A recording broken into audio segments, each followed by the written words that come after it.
That session with the children and Senator Feinstein was quite revealing.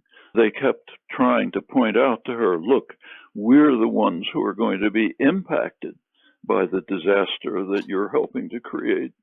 And the slow reformist steps of the kind you're advocating simply aren't commensurate at all with the scale of the problem. These kids were making that point very forcefully, and she basically had no answer. Now, the Sunrise Movement has done pretty remarkable things. This is mostly young kids. They're the ones who have a major responsibility for putting the Green New Deal on the public agenda. That's a pretty remarkable change. A couple of years ago, this was unheard of. It was the Sunrise Movement who were joined with the few new women progressive candidates, Ocasio-Cortez in particular, who were able to press to get the Green New Deal idea on the public agenda. Of course, it's mocked, it's ridiculed, even Nancy Pelosi dismissed it, but it's there, and it's getting support, maybe not in the precise, detailed form that was proposed, but something like it, which is a very significant first step towards trying to address this crisis. Now, with regard to children, in Europe particularly, there have been a series of large-scale children's strikes. The children just walking out of striking, leaving school, protesting against the failure to deal with a major crisis that is going to severely impact their lives and coming generations. And it's important to recognize just how serious this is. We're coming pretty close on the discussions are mostly about storms and so on. Okay, that's bad enough. But we're coming pretty close to the level of warming of 125,000 years ago, when the sea level was about 30 feet higher than it is today. Simply imagine that. Now, right now, the huge Antarctic ice sheets are melting more rapidly than had been expected. There's a huge amount of water there. That could easily bring us to something like what the world was like 125,000 years ago. What happens to organized life at that point? Can you even imagine the consequences of a sea level rise at that time? Well, it's kind of interesting to see the way across the spectrum how this is being dealt with. I mean, at the right, say the Trump administration produced one of the most astonishing documents that has ever existed in human history. I'm not exaggerating. A bureaucracy, naturally.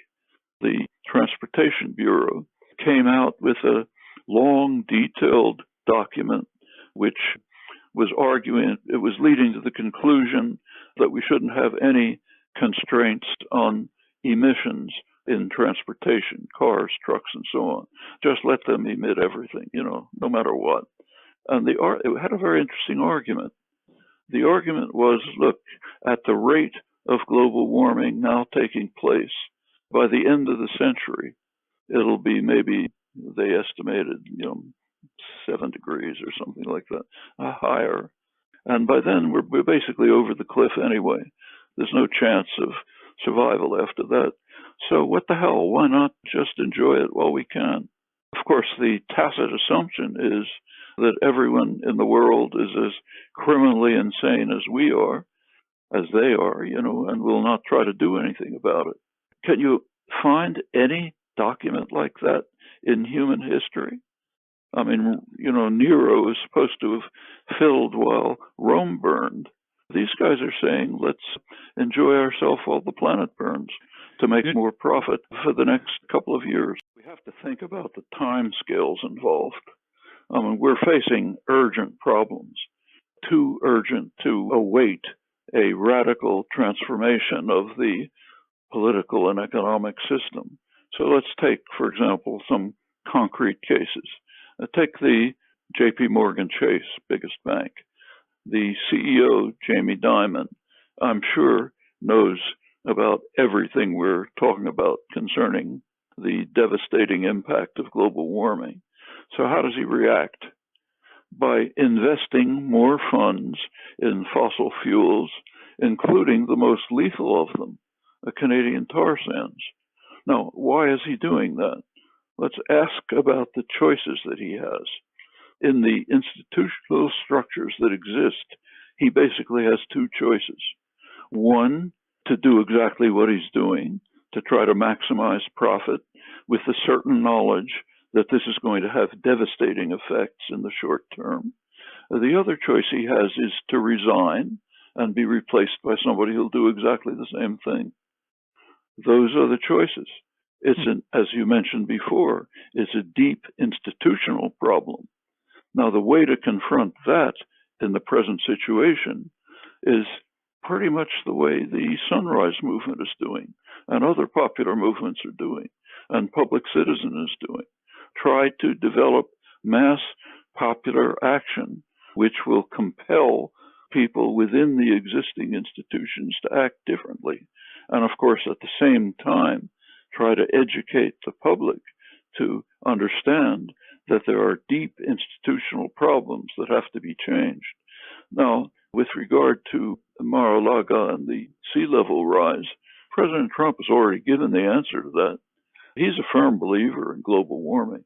We know that. He recently petitioned the government of Ireland, his business did, for permission to build a wall. You know, he loves walls, to build a wall to protect his fancy golf course in Ireland from rising sea levels.